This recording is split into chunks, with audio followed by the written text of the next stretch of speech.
Thought very proud of our players and their ability to compete and find a way to finish. I thought going into the game, from a game plan perspective, I thought we saw about what we expected to get from Georgia offensively. Certainly, their mentality was to take some shots downfield on some younger guys as well, and kind of test our secondary. I thought we handled that really well early on. I thought we did a really nice job in the first half. Guys competed well, were in the right spots, executed really well on third down, and then we were certainly able to create some takeaways and make their quarterback uncomfortable, which was one of our keys to victory, and something we knew we had to be able to do. It was going to be challenging, as I told you last week, in order to get takeaways off of them, but that was certainly a huge key to the game. I thought, for us, we got 10 game changers, as I've talked to you before about those things: takeaways, sacks, 3-and-outs, and I guess a safety would also count into that, as we had this past week. We wanted to get 8 plus, and we got 10 in the game. But probably the thing that shows up the most was our lack of ability to get off the field on fourth down. We had 7 different times we did not get off the field on fourth down. They were 7 of 0. They were 3 of 15 on third down, and then we're able to execute on fourth down to keep drives alive.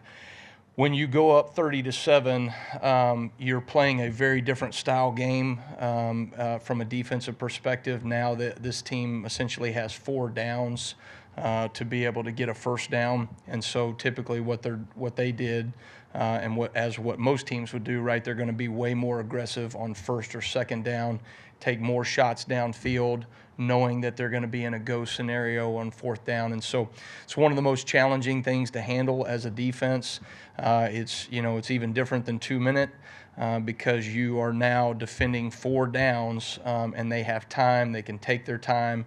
They can take those shots downfield. And I thought at times we handled it really well to get them to fourth down situations, which is hard enough as it is, but we were not able to execute and get off the field. We needed one more stop, one more takeaway, and then certainly, we needed to be able to clean up some of the big plays that, really, if we get off the field on fourth down, some of those things don't happen in the first place. So I thought for us, the coaching staff did a good job making some of those adjustments. You can't play in the second half and just straight zone coverage. If you go look at Carson Beck over his career, the dude does a tremendous job of picking you apart in straight zone coverage. You've got to be able to mix up man and zone. We did some of those things against him, but certainly I thought he did a really nice job in the second half of hitting some explosives that that certainly made the game closer than what we wanted from a defensive perspective. So disappointed in a number of things that we did not finish well enough in the second half. Very proud of the fight of our players. I thought, you look at the fourth downs, you look at some of the takeaway opportunities that we missed on. When that happens over and over and again in a game, too many times you've seen a defense essentially fold and give in. And I thought our guys continued to fight all the way until the very end when, a guy, Zabian Brown, gets an interception. I thought, high praise for him to be able to stay in the fight. Thought it was a really great learning experience for some of our younger players. And Coach DeBoer mentioned this. We've all had experiences, be it as coaches or players, whether we were here or transferred from another program. You've had experiences where you've had to push through adversity, but now we've done that together. And I think there's a certain level of team chemistry that comes from experiences like that we certainly need to take moving forward. That being said, now as we go into Vanderbilt, I think this team is playing with a lot of energy. You look at their sideline, you look at the level of competitive attitude that those guys play with. I think you see that come from their quarterback. The dude is a real baller. I mean, he's physical, he's tough. He makes the non-traditional play out on the field numerous times. And so he's going to certainly be challenging for us when you look at an option-style offense and the way their quarterback certainly navigates their offense. You can tell there's a confidence from the rest of his teammates that I think he breathes into their football team. You see it on the sideline when you watch live copies. The defense feeds into it. The whole team is into it, and they play with a great bit of enthusiasm and chemistry. And we've got to do a great job of going from a game that had a lot of attention and a lot of momentum swings and found a way to win, to do the same thing over and over again. Success, naturally, if you allow it, will breathe complacency into your program, and you have to fight to be able to play to the standard week in and week out, and that's certainly going to be the challenge for us this week. Thank you, Coach. We'll start on the back right with Ryan. Yeah, Coach, that pick at the end for a freshman to do that, that's got to be a kind of a cool moment for you as a coach and maybe a lesson down the road. I asked Coach DeBoer, I want to ask you, what does that carry over in your message to the team of stay in the fight? Yeah, I think I thought, Coach DeBoer hit it right on the head with the players. When, we've all had experiences in football where we've had to navigate through adversity, but when you do it together, you can now all draw from that common experience. And so for a guy like Xavier Brown, who, they took shots at him from the second play on, and really he navigated that really well. And honestly, a lot of the downfield throws, I thought we did a really nice job of the majority of the night. But when you have well over 20, I think it was 22 or 23 of them, they're going to connect on some. And they did against him early in the game, in the second half of the game. For him to stay locked into those moments and not be overwhelmed by the adversity, won us the football game ultimately, right? And the confidence that will draw, that he'll be able to draw upon for the rest of his career, the confidence that we'll be able to build off from his teammates, right? Knowing that he can stay in the fight and find a way to win ultimately, I think is something that, I told the defense, nobody in that room will ever forget that moment. You know what I mean? And certainly this season we need to make sure that we rely back on that when adversity comes, which it most certainly will. Go to back left to Steven. Coach Damani Jackson had a takeaway also. What makes him stand out as a guy that quarterbacks don't like testing him because of his ability to step up? Yeah, I mean, Damani has been a real quiet consistency in our program, in our defense for the last 4 games. I think again the other night, I think he maybe got one ball caught on him. Did a really good job at the point of attack. I think from a downfield presence, he's very consistent in his technique. He's become a very physical player, which is exciting to see. That was something that we really challenged him in the offseason, and his ability to go make plays on the ball. And then certainly in the run game or in the perimeter throw game, I think he did a really nice job on that as well.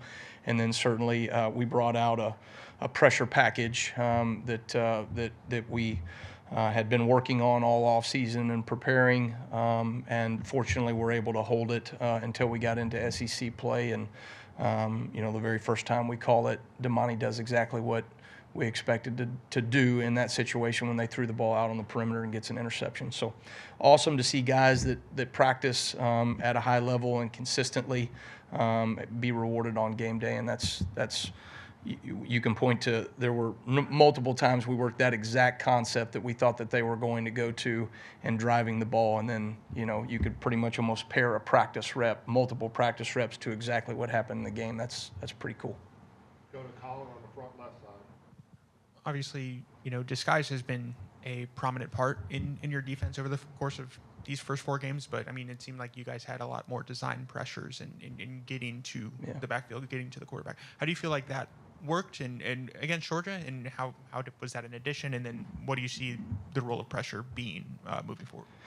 Well, I think when you face somebody like Carson Beck that's so experienced, one of the things that we've always been able to hang our hat on as a defense is that we're going to show disguise. We're going to give him one pre-snap picture, and then we're going to give him a different picture post-snap. Sometimes we're going to give him a pre-snap picture an immediate post-snap picture and then switch that picture mid-play. And that's where we got a couple of things where, you could tell we've got him a little bit off kilter, and he threw us the ball a couple of times just simply because we're showing him one picture pre-snap, a different picture right at the snap, and then rotating to something else entirely as the play's going on, and we were able to affect him a number of times. Pressure allows you, right, to be able to speed up the quarterback's tempo in the throw game. And so when you're doing some of those disguises, if you have had pressure on the quarterback early on, it allows those disguises to work for you at a much higher rate. And so we were schematically committed to getting in the backfield and making sure that we made him uncomfortable early. I thought we were able to do that.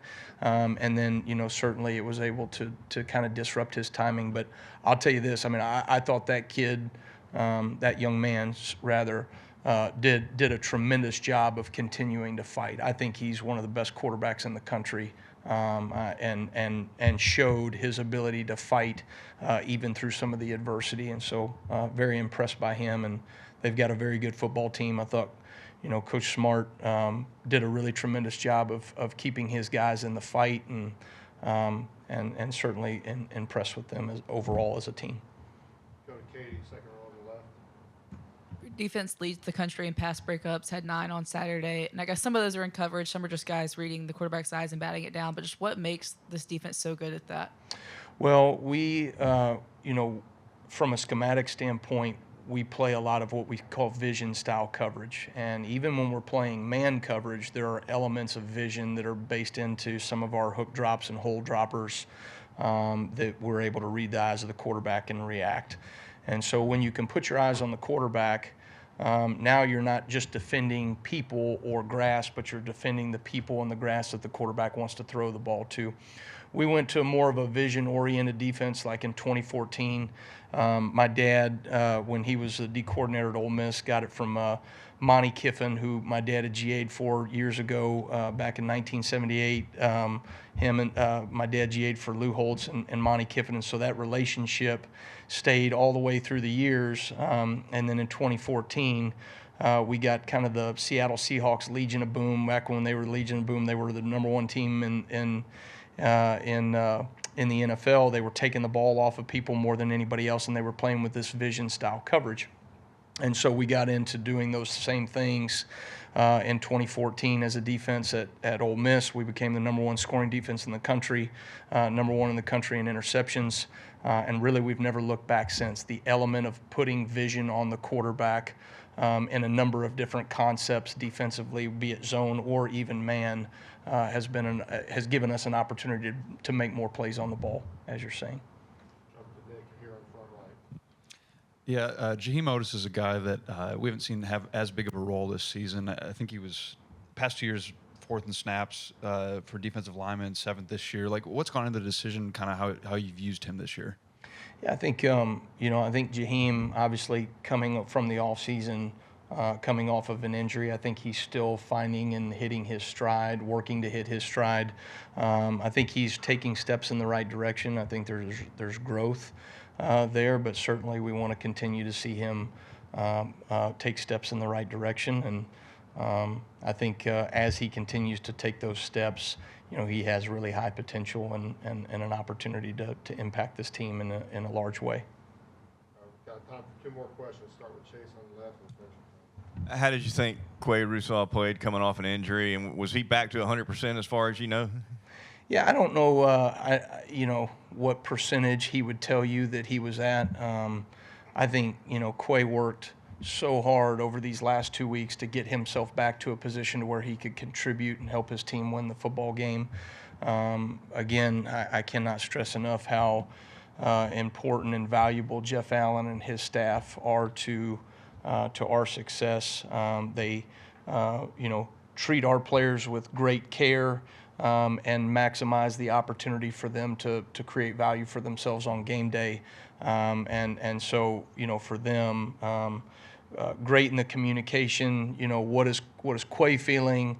What are the steps that we need to take to get him prepared to go play? And then even, really, we weren't sure how many snaps we were going to get out of him or how far we were going to be able to push, for him to be able to push himself until, really pregame. And then once he got out there, he was feeling good. And so I think he ended up with 24 snaps on the game. But, I told the players on Sunday, think about all the work Quay put in these last 2 weeks to now get out on the field and then create a takeaway for our defense, and get 24 snaps in the game. And so when players go through some of that, injury adversity, to be able to really push to get through so that you can get back on the field on game day.